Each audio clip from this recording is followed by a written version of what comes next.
Bem-vindos ao Da Capa à Contra Capa. Entramos em julho, nesta parceria da Renascença com a Fundação Francisco Manuel dos Santos. Entramos num tempo de férias para muitos, de instabilidade no emprego para muitos, desemprego mesmo, a par do tempo quente, e todos nós sabemos como foi a primavera. Uma primavera de receio, controlo, prevenção, restrição. Começamos hoje a ver também sinais, por exemplo, do que o confinamento trouxe às artes. Aliás, na semana passada debatemos aqui a precariedade que a pandemia agravou no setor da cultura, mas a verdade é que também começam a surgir, por exemplo, canções compostas em tempo de pandemia, inspiradas pelo recolhimento, pelas ausências. Também vão surgindo os primeiros livros publicados no contexto desta pandemia. A Cidade Suspensa é o título de um retrato que acaba de ser publicado pela Fundação Francisco Manuel dos Santos, com fotos de Miguel Valde Figueiredo e textos de Bruno Vieira Amaral, que juntos retratam Lisboa em estado de emergência. Vamos falar com os autores nesta edição do Da Capa à Contra Capa.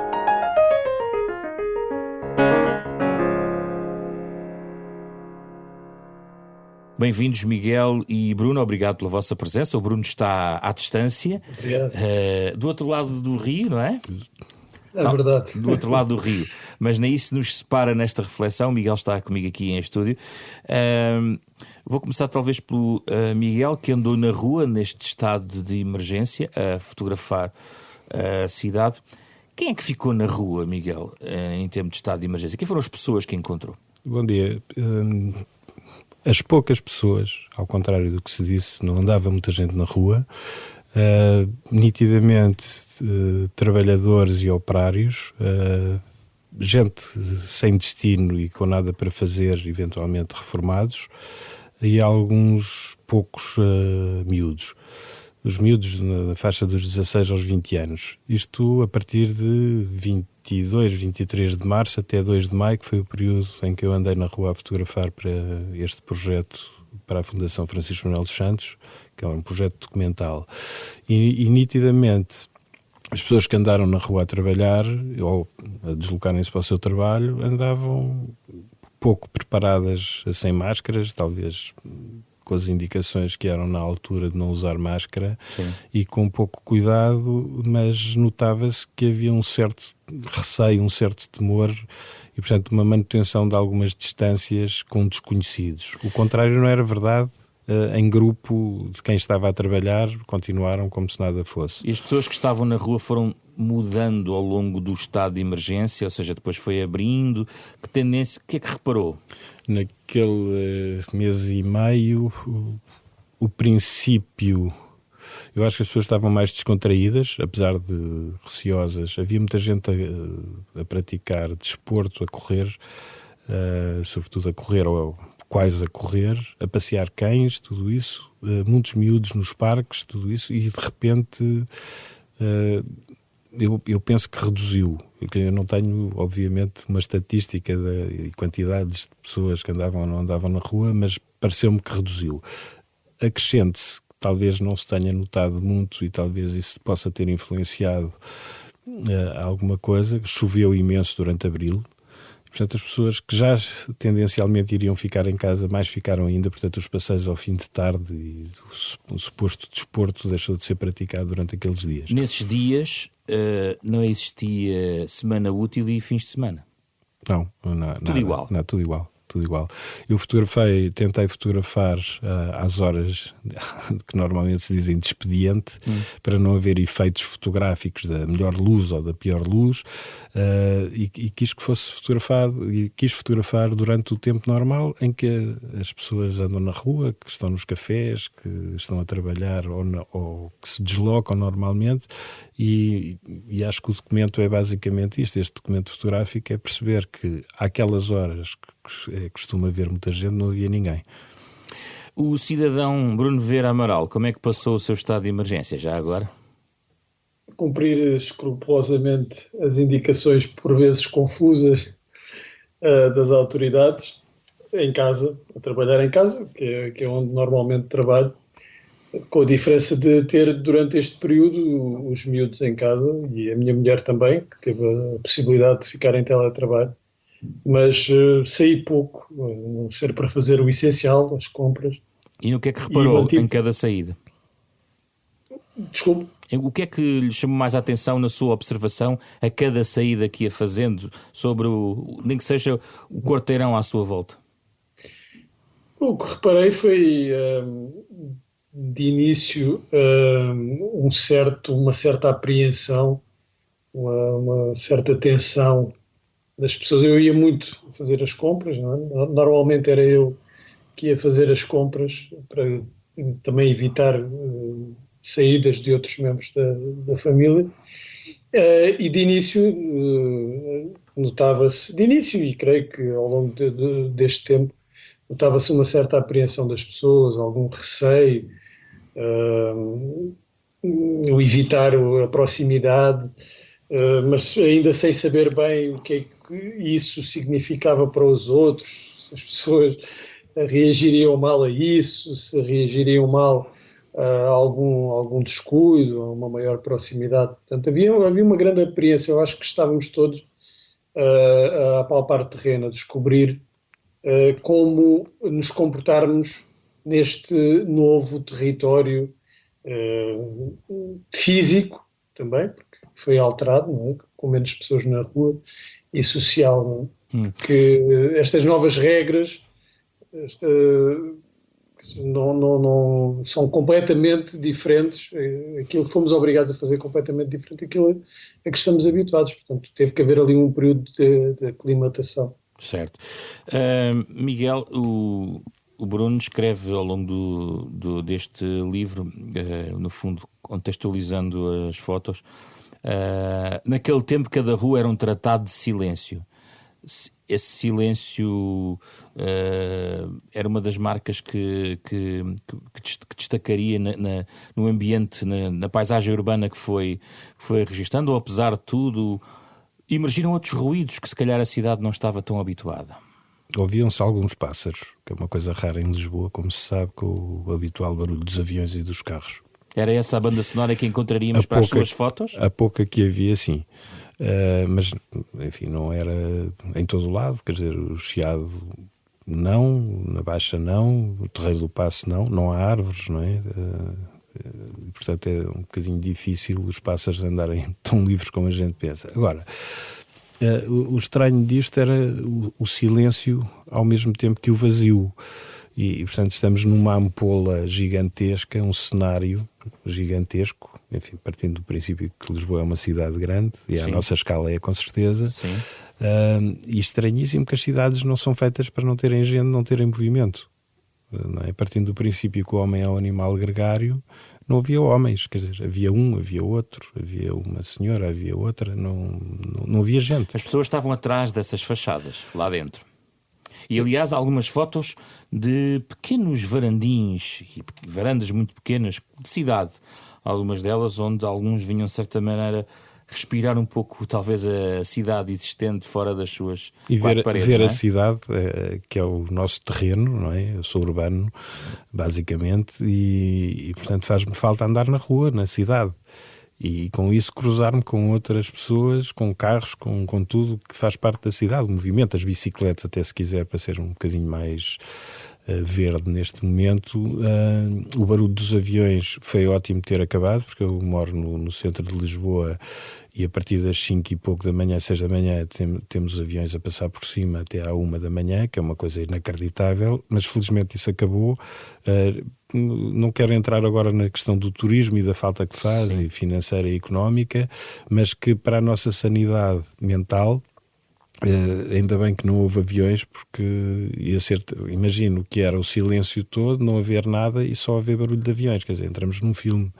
E aproveitando isso, mas encontrou muito esta tentativa de muitos de eventualmente de se ocuparem e de virem à janela, sim, não é? sim, Porque quem sim, fotografa a cidade olhando para um prédio, escrutar ali uma presença qualquer junto de uma janela ou de uma varanda. É porque eu não quis de todo fotografar cenários, não é? Eu quis fotografar a vida, suposta vida que existe numa cidade sem ninguém nas ruas, quero dizer. E portanto, o que se podia ver, para além das poucas pessoas que já sabemos que andavam na rua porque tinham que trabalhar, ou por isso simplesmente porque andavam na rua sem destino aparente, muitas outras pessoas iam à janela, estavam à janela, não fizeram como em Itália, andar a cantar de um lado para o outro, ou em Espanha, essas coisas todas, mas viu-se que havia uma necessidade das pessoas respirarem o ar da cidade, seja ele mais ou menos poluído, é um bocadinho indiferente no caso. As pessoas têm que ver outras, não há dúvida nenhuma. A questão social que foi interrompida neste momento e vai demorar o seu tempo, parece-me a mim, a ser recomposta, mas havia essa necessidade. O livro chama-se Cidade Suspensa, mas, Bruno, se só lêssemos as legendas que vai escolhendo para cada foto, o vosso livro poderia chamar-se, talvez num latim, in illo tempore, ou seja, naquele tempo, aliás, indo buscar uma ideia muito próxima de uma das expressões que mais percorremos nos Evangelhos, naquele tempo. E naquele tempo, escreve o Bruno, as varandas eram palco, miradouro e lugares de curas milagrosas, e muitos, temendo que as autoridades não os deixassem sair novamente, nunca mais voltaram a entrar em casa. O que é que se passou aqui, Bruno? Eu tentei fazer uma leitura pessoal das fotografias do Miguel. Nós não desenvolvemos o projeto em simultâneo, em conjunto. Eu fui convidado a fazer as legendas e o prefácio para o livro, já depois de Miguel ter feito o trabalho dele. Depois falámos, eu transmiti-lhe as minhas ideias, depois de ver as fotografias, e eu não queria que as legendas fossem um mero comentário redundante às fotografias, que fossem de alguma forma legendas explicativas daquilo que se está a ver, e por outro lado não queria também que se sobrepusessem à leitura das próprias fotografias.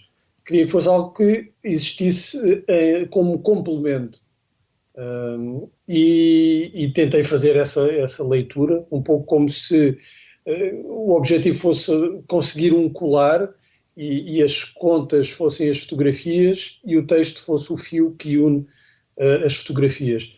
E em vez de optar por um ângulo físico diferente, o que eu optei foi por um ângulo cronológico diferente, como se estivesse a olhar para estas fotografias do futuro, como se este tempo que ainda estamos a viver já tivesse ocorrido há muito tempo. E isso, de facto, possibilitou-me uma outra leitura, uma leitura diferente, de uma leitura mais óbvia destas fotografias, como foi o caso dessa fotografia em específico das pessoas à varanda. Não é? Ou nas escadas, por exemplo, as escadas, as artérias da cidade. Eu não sei se, não tenho esses dados, se as pessoas passaram a usar mais as varandas das suas casas, mas certamente que passaram a valorizá-las mais, não é? Porque era um espaço, o único espaço em que podiam sair do confinamento físico. E imaginei, ao ver essa fotografia, imaginei essas pequenas varandas como palcos, como miradores e talvez até como palco de curas milagrosas, não curas físicas, mas curas espirituais, não é? Porque é necessário sair um pouco e respirar aquilo que o Miguel dizia, respirar o ar da cidade mais ou menos poluído, mas é importante respirar, é importante vir cá fora. Esse ponto é muito interessante. Esse ponto é muito interessante, Miguel. É preciso respirar, mesmo que seja um ar poluído. Dá a ideia de que mesmo para um urbano, o Miguel... eu sou semi-urbano. Mas apesar da poluição, há um ar importante que é preciso respirar na cidade. O ar da cidade. A cidade em si, a cidade respira, a cidade vive. A cidade não pode ser eu diria, quase cemitério sem visitas. E é estranhíssimo. Eu pego há um título do Ray Bradbury extraordinário que é A Morte é um Ato Solitário. E ocorreu-me isso 1000 vezes enquanto andei a fotografar, que fotografar neste caso era um ato solitário e talvez mais solitário que nunca por obrigação, por um lado por dever de ofício, mas por obrigação dos outros. Mas não estava morta a cidade, estava suspensa. Estava suspensa. Digamos que era estava em suporte de vida assistido. Nós sabíamos que existem as pessoas que estavam onde estivessem, mas a cidade a fervilhar, aquilo que nós estamos habituados a entender como cidade, era uma coisa praticamente inexistente. E portanto, tudo o que aconteceu com que eu me deparei, as pessoas que estavam ou a trabalhar ou a comprar medicamentos no exterior das farmácias ou num takeaway qualquer ou numas varandas, percebia-se que isso era ínfimo, não era a nossa existência normal. E ao fim de uns dias isso começa a ter um peso que aparentemente não teria, porque eu adorava fotografar a cidade sem ninguém, não é? Sim, já lá vamos à questão da cidade sem ninguém. Mas é curioso que o Miguel também entrou em alguns espaços e fotografou alguns espaços internos, digamos, não apenas isso só. Por exemplo, há uma fotografia da Casa da Acreditar, por exemplo, ou seja, também fotografou interiores. Sim. Até os interiores foram modificados, é o que nós vemos hoje em dia também. Sim, tivemos que adaptar os interiores onde habitualmente não estamos para uma vida de 24 sobre 24 horas.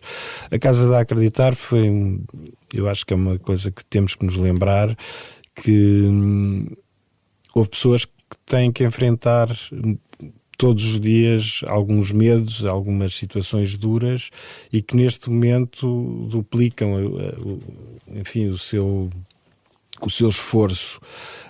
Se confinados estavam pela própria natureza da doença dos seus filhos, neste momento ficaram confinados duplamente, não é? Isto é uma coisa duríssima, e eu resolvi retirar-me da cidade e ir a um interior ou dois, porque era preciso também mostrar que há gente que não parou, que a vida não podia parar, porque se essa vida parasse, parava a vida dos outros. E é bom a gente não esquecer que houve muitos voluntários, não só são os profissionais de saúde, mas muitos outros voluntários continuaram a dar o seu melhor para que nós outros continuássemos a nossa vida. Temos que juntar à tal lista inicial que aqui o Miguel trouxe das pessoas que andavam na rua nessa altura, não é? Sim, os voluntários. Estes também andavam na rua de uma outra maneira. Eu imagino, todos os que andaram, que são profissionais de saúde ou aspirantes a profissionais de saúde, eu estive na Cruz Vermelha a fotografar os testes rápidos de despiste de Covid e, portanto, havia muitos voluntários que são da Escola Superior de Saúde, por exemplo, mas que deram, como é que eu posso dizer isto sem querer ter uma graçola, o corpo ao manifesto. Está bem, pronto, foi a escolha deles, mas foi a deles, enquanto outros se recolheram ou fugiram ou esconderam-se.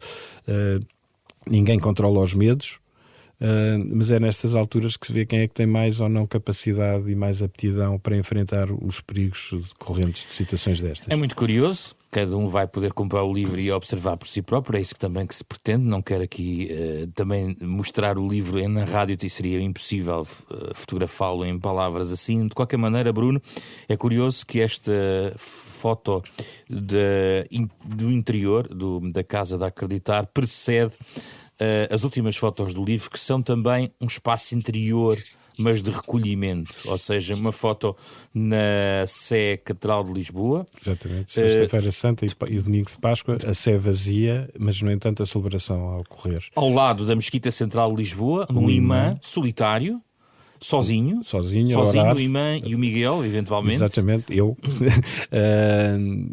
E foi ótimo o imã ter acedido ao meu pedido para o deixar fotografar. Eu sabia que ele estava sozinho e via internet a fazer as suas orações para os seus fiéis, e pronto, e ele acedeu. Eu pedi-lhe porque sabia disso, e conhecendo a mesquita pensei, isto pode dar uma boa imagem de um interior que geralmente está repleto, vazio, e portanto é um momento espiritual e de recolhimento diferente. E não termina é o confinamento e o recolhimento. E termina com outro ritual, que é um ritual de manifestação, digamos assim. É uma coreografia securitária quase, que faz lembrar outros tempos e outros momentos, uns mais, outros menos históricos, e que no fundo é uma coreografia que define também um distanciamento social, pelo menos esse momento existiu, eu vi isto e fotografei outros que não são... Estamos a falar da manifestação 1º de Maio na Alameda Dom Afonso Henriques. E que no fundo mostra, apesar de tudo, a necessidade que nós temos de nos juntarmos aos outros. Mesmo a 1,5 metro, ou 2 metros, ou 3 metros, com máscaras ou sem máscaras, nós temos que estar próximo dos outros. Bruno, o que é que ficou daquele tempo? Eu regresso à questão do naquele tempo para este tempo. Em termos de comportamento individual e ligação aos outros, o que é que, na sua opinião, fica ou tem ficado do tempo de confinamento para este tempo que é uma transição para algo que ainda não sabemos muito bem o que é? Fica essa valorização, não sei quanto tempo irá durar, porque nós facilmente cedemos à rotina e ao hábito, mas fica essa valorização, ainda que temporária, da comunhão, da proximidade ou da nossa necessidade de estarmos próximos dos outros. Claro que é uma situação muito diferente nós fazermos uma vida mais ou menos isolada e de um momento para o outro sermos proibidos, não termos a possibilidade de estar com os outros, com familiares próximos, com os amigos. Portanto, foi uma situação de imposição, não é uma escolha, não é dizer, bem, eu estou com a minha família, estou com uns amigos uma vez por mês, não, aqui de repente estávamos proibidos de o fazer. E isso tem consequências positivas, bem, se quisermos ir por esse lado da valorização desses momentos, mas negativas. Eu creio que terá havido um grande impacto ao nível da saúde mental, sobretudo pessoas já com algumas vulnerabilidades, e que este tempo veio agravar. Agora, terá essa vantagem de mesmo essas pessoas, de alguma forma, depois deste período, fazerem uma valorização desse aspecto comunitário, partilhado, gregário, de alguma forma, da nossa vida, sem a qual, de facto, isto perde algum sentido. Não é? O que é curioso, paradoxal, mas também grave, Miguel, é que esta vulnerabilidade que o Bruno está a falar, que já existia e que pode ter agravado alguns quadros até de saúde mental, decorre também de alguma isolamento e solidão que já existia de quem vivia na cidade. A verdade, há muitos espaços nesta cidade que o Miguel fotografa que não tem muita gente ali a habitar. A verdade é esta. Existem vazios dentro da própria cidade normal, não é, Miguel? Sim. Miguel claro. deve conhecer bem a cidade. Fala-me um pouco disso. Relativamente bem, sim. Vazios que amplificaram vazios, digamos assim, não é? É um facto. E por isso eu me obriguei a criar um método e uma disciplina de trabalho que fosse fotografar esses sítios menos visitados, digamos assim, seja por turistas ou por outros habitantes da cidade, a horas, digamos, como eu dizia há pouco, de expediente. Porque não é difícil encontrar alguns espaços na cidade, como é referido, sem ninguém. É uma questão de espera. O trabalho, às vezes, de fotografia é um trabalho de caça, é um trabalho de espera e de paciência. E neste caso não foi. Eu não estive à espera que não estivesse ninguém, ou não estive à espera que aparecesse alguém. Portanto, isto é tudo feito praticamente ao momento. No fundo, digamos que são recortes da cidade fotográficos feitos naquele momento, porque eu fui andando. Andei a pé, até ter bolhas nos pés, digamos. Sim, calcorriou aqui a calçada toda. A calçada toda e estes novos pisos agora mais simpáticos para muitos de nós. E é estranho porque em sítios muito concorridos não havia ninguém, e nos sítios menos concorridos também não havia ninguém. É muito estranho porque estamos num cenário. E emergiu a monumentalidade bela de Lisboa? Enfim, eu como tenho um olhar fotográfico muitas vezes sobre as coisas e tento abstrair-me do que está à volta da poluição visual, eu não estou muito certo disso. Para mim, manteve-se exatamente o que era, conhecendo a cidade num outro tempo, que não este e não nos tempos mais recentes.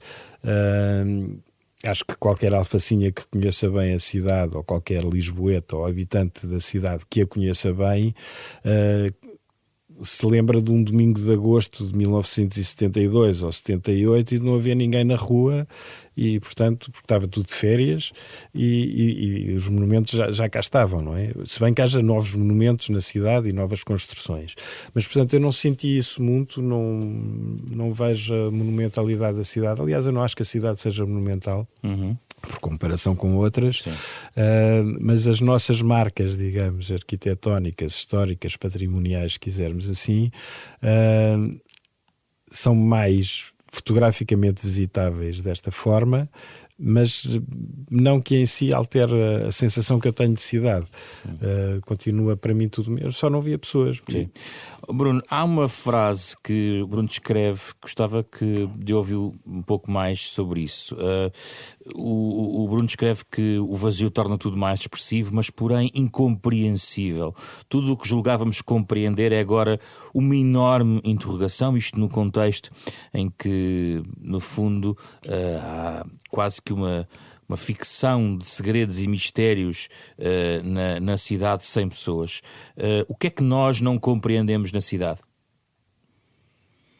Não compreendemos para que é que serve uma cidade sem pessoas, não é? Para que é que servem os edifícios quando não há pessoas? O que dá sentido à cidade, aquilo que nos permite decifrar, por assim dizer,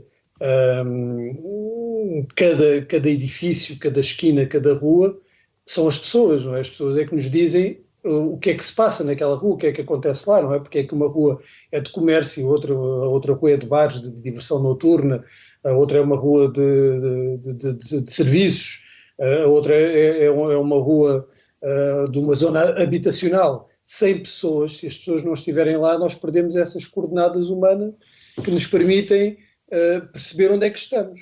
Portanto, temos só o espaço físico, temos só os edifícios, e é isso que torna torna mais... O Bruno quer dizer é que o homem é a escala, a medida de todas as coisas, mais ou menos isto?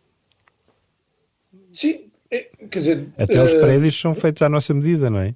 Os prédios, daí o sentido da expressão da monumentalidade da cidade é que sem o homem os edifícios tornam-se maiores, tornam-se mais monumentais, mesmo aqueles que não são monumentos, não é? Não estamos a falar só dos Jerónimos, mas sem essa referência humana, eles de facto tornam-se maiores, adquirem outra escala, será isso? Outra escala, não é? Sem essa referência, e que também não é só a questão da dimensão física, também é do propósito daqueles edifícios, não é? Torna-os mais misteriosos. É um pouco como visitarmos as ruínas de uma cidade e tentar perceber o que é que acontecia naquela cidade. Sem tal cenário, bem, não é? É só um cenário, não é? De facto, o vazio é mais expressivo, mas como nas ruínas, enquanto não estudarmos, enquanto não conseguirmos reunir os elementos para a compreender, torna-se, até esse momento, incompreensível. Miguel, a cidade está ainda parcialmente suspensa ou já está normal? Ainda está suspensa. Em que termos? Suspensa. O movimento não é o mesmo, obviamente. Há muito menos carros durante todo o dia, pelo menos. As horas de ponta, enfim, já começam a ficar compostinhas, até porque na Câmara Municipal de Lisboa teve o cuidado de estreitar algumas vias neste período e criar algumas ciclovias onde havia geralmente carros. Veja-se agora este último caso de Almirante Reis. Eu não percebo a cidade sem carros, percebo que seja preciso reduzir o tráfego, mas não percebo o afogamento dos carros numa fila que vai ser interminável em alguns casos. Parece que o confinamento facto fez que as pessoas, como não andavam na cidade, fizessem alguns dos planos para ela nos gabinetes e se tenham esquecido que a malta tem que voltar à rua e trabalhar e fazer a sua vida. Portanto, o 8 e o 80, que é muito um caso português, eu não queria ser paroquiano nisto, mas existe muito cá, nós vemos as coisas com estas duas medidas, o 8 e o 80, ou 88 se quisermos, para dar isto em redondo, vai atrapalhar com certeza, mas por enquanto eu não vejo os aviões, não há tantos aviões, não há tantos cruzeiros a poluírem o Tejo, para aqueles que gostam É uma retoma muito lenta. É lenta, e o mundo do comércio está fechado, eu não sei se muito dele não continuará fechado, por necessidades dos proprietários, dos exploradores de espaços. Veja-se esta coisa dos centros comerciais, voltamos outra vez para trás. Eu não tenho a certeza se as medidas são estas, se estas são as medidas certas, melhor dizendo. Não sei, não faço a menor questão ideia. É que o prolongamento da suspensão pode alugar a outra coisa mais grave, que é o abandono, e no sentido de... É ótimo não para os fotógrafos. Vai ser ótimo para os fotógrafos nesse sentido, porque há uma tendência que não começou agora de fotografar lugares abandonados. Até há livros sobre isso. Montras que mantêm-se imutáveis. Exatamente. Ou stores completamente fechados, não é? E isso já se nota em alguns casos para quem continua a andar a frequentar a cidade. E eu tenho feito isso, não fotograficamente, mas tenho-me obrigado a perceber um bocadinho se há grandes diferenças. Ainda estamos num período, digamos, quente, e portanto a diferença não é muito nítida, apesar de haver muito mais gente, alguma dela descontraída demais, diria, e de haver já muito do comércio aberto e portanto escritórios já a trabalhar, mas continua a haver uma redução de movimento enorme e portanto ainda não é, eu acho que ainda não é o tempo de fazer a comparação. Para talvez lá para setembro ou outubro a gente possa falar nisso outra vez. Bruno, há aqui um receio neste tempo que agora vivemos, que não é propriamente a suspensão total ou muito forte que ambos retrataram, mas há um receio que nos... não digo proíbe, mas condiciona os sorrisos que nós não conseguimos ver sequer em tempo de máscaras, e a máscara certamente será uma metáfora que muitos poderão procurar à primeira. Este tempo suspenso que ainda vivemos, acha que vai deixar uma marca nos nossos comportamentos? Este receio em sorrir, em abraçar, deixará uma marca para além deste tempo? Creio que sim, creio que sim. Isso terá reflexos da forma como convivemos.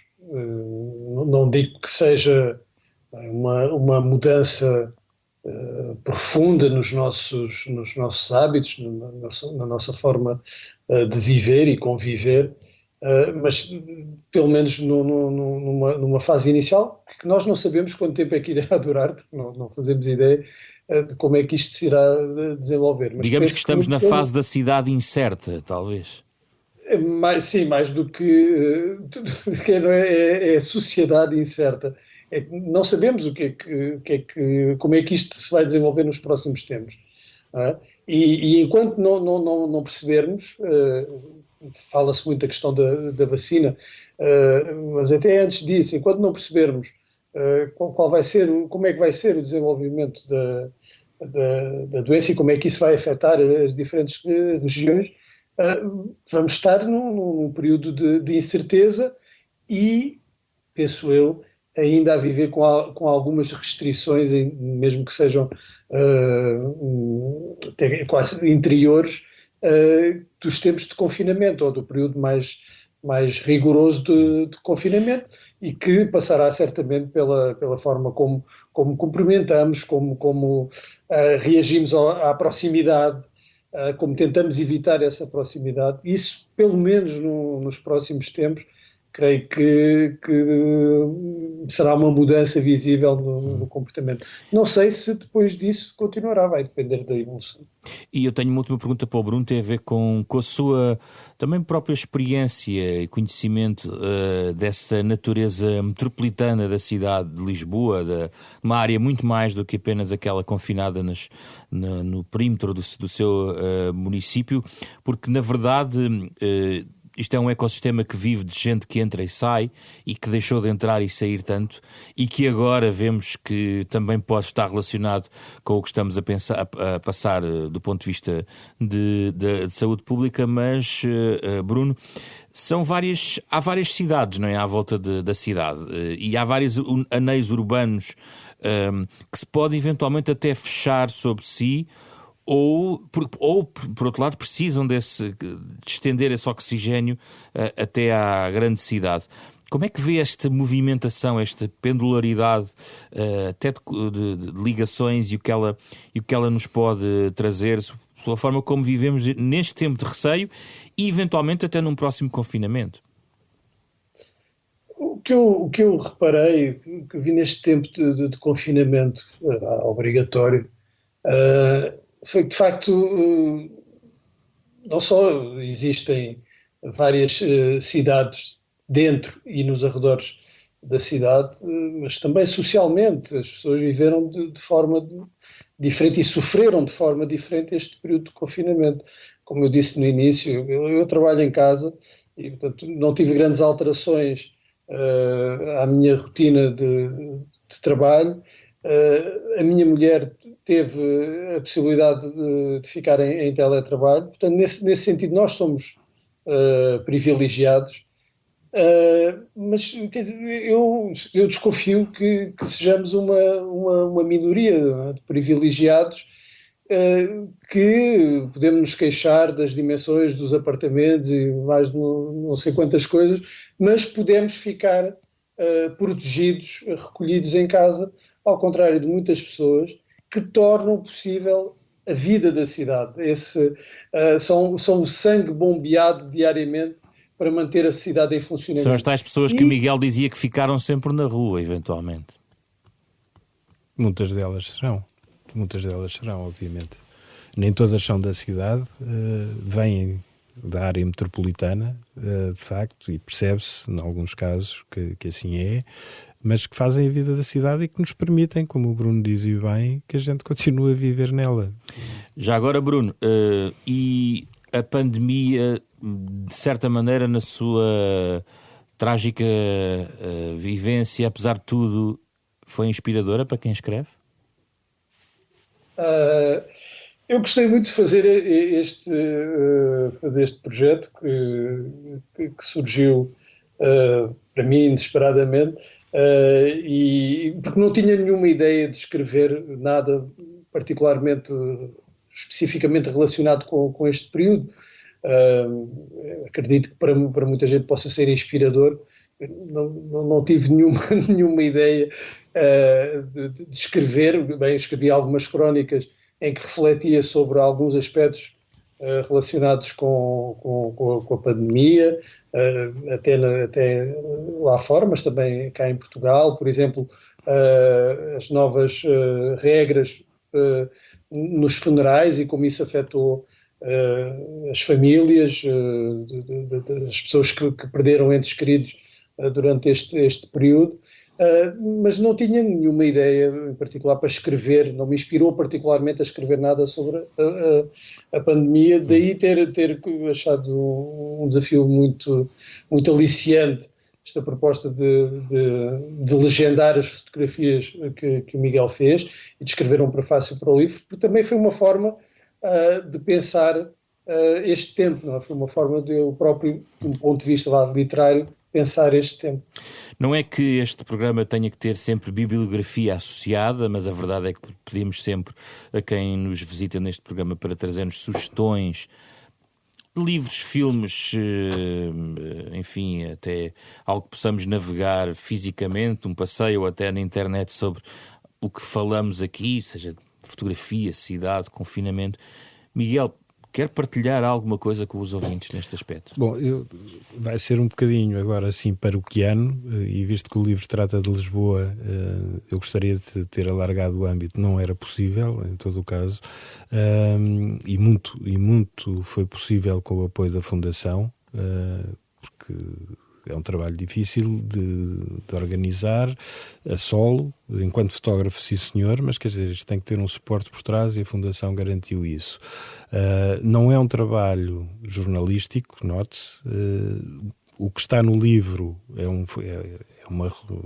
uma mínima parte daquilo que eu fiz, é só no fundo um documento fotográfico, não é um álbum de fotografia, é uma coisa diferente. Bom, sendo assim, eu sugeria para acompanhar este pequeno contributo, porque no fundo para a memória futura desta cidade e para nós olharmos para este tempo daqui a uns anos, se calhar com estranheza, se calhar até com saudades, nós não sabemos como é que vamos reagir a tudo isto daqui a uns anos, e eu também não me vou preocupar muito em pensar como é que vai ser, porque vai ser o dia-a-dia para já. E enfim, eu tinha... Há uma série de livros sobre Lisboa, são livros, enfim, leituras quase clássicas sobre a cidade. Há uma coleção dos livros Horizonte, que é a coleção Cidade de Lisboa, que tem algumas obras que eu acho que podiam complementar ou fazer o contrário, esta pequena contribuição nossa, complementar estas leituras que são do século XVI e XVII e por aí fora, mas antigas, portanto, da coleção Cidade de Lisboa dos livros Horizontes. Eu diria que Lisboa em 1551, que no fundo tem um título original muito engraçado, que é o sumário, em que brevemente se contém algumas coisas assim eclesiásticas como seculares que há na cidade de Lisboa. No fundo nos faz um passeio sobre a Lisboa daquele tempo, estamos a falar do século XVI. Depois um outro livro do professor José Augusto de França, um dos homens que muito sabe da cidade, que é Lisboa, Urbanismo e Arquitetura. A Lisboa seiscentista, do Fernando Castelo Branco, que eu acho que é pedra angular para se perceber um pouco a cidade. E depois, numa fórmula um bocadinho mais ligeira, a Lisboa setecentista vista por estrangeiros. Acompanha bem este pequeno livro que nós fizemos. Parece que está a sugerir uns vinhos para acompanhar mas é um pouco, eu acho que refeição principal. A Lisboa gourmet deve ser servida com estes livros, porque não basta, se calhar, para perceber, se calhar, o que estamos a ver neste livro e porque é que foi fotografado assim, não de outra forma, perceber não a gênese da cidade, mas a evolução da cidade ao longo dos anos. E, portanto, eu acho que talvez fossem estes livros. Bruno? Eu vou sugerir o meu livro, que saiu curiosamente nesta semana, que é um conjunto de contos que publiquei durante um ano no Expresso. É uma seleção desses contos e que curiosamente esteve para sair em abril, mas foi adiado por causa da pandemia. E, por coincidência, sai agora na mesma semana que Cidade Suspensa. O livro chama-se Uma Ida ao Motel e, à parte desta manobra de autopromoção, quero sugerir um outro livro, este sim, que tem que ver com a pandemia, e que é A Pandemia que Abalou o Mundo, do filósofo Slavoj Žižek, que saiu agora na Relógio de Água. Também é um livro que foi publicado, como se depreende, na sequência de todos estes acontecimentos. Portanto, é uma reflexão sobre a pandemia, os efeitos da pandemia, os eventuais efeitos da pandemia, uma reflexão escrita a quente no momento em que se está a viver tudo isto. O Žižek tem altos e baixos, como todos nós, mas eu acho que é sempre um autor interessante de ler, às vezes com umas abordagens criativas que nos permitem olhar de uma outra forma para a realidade. Portanto, sugeriria este livro. Obrigado, Bruno. Obrigado, Miguel. Falámos da Cidade Suspensa, a tal cidade, como escreve o Bruno, que nunca observámos, não demos atenção e agora exigimos que fale connosco e que nos entregue o seu mistério. Cidade Suspensa, Lisboa em estado de emergência, um retrato da Fundação Francisco Manuel dos Santos, editado agora mesmo e que pode já encontrar à venda. Um livro que é o destaque desta semana da Capa à Contracapa, parceria semanal da Renascença com a Fundação Francisco Manuel dos Santos. Este debate é ouvido também na forma integral em podcast nas plataformas digitais habituais. O genérico original é de Mário Lajinha, um outro artista, a trazer a música ao Da Capa à Contracapa, esta semana com Carlos Schmidt, André Peralta, Ana Marta Domingos e José Pedro Frazão. Regressamos na próxima semana com outra conversa.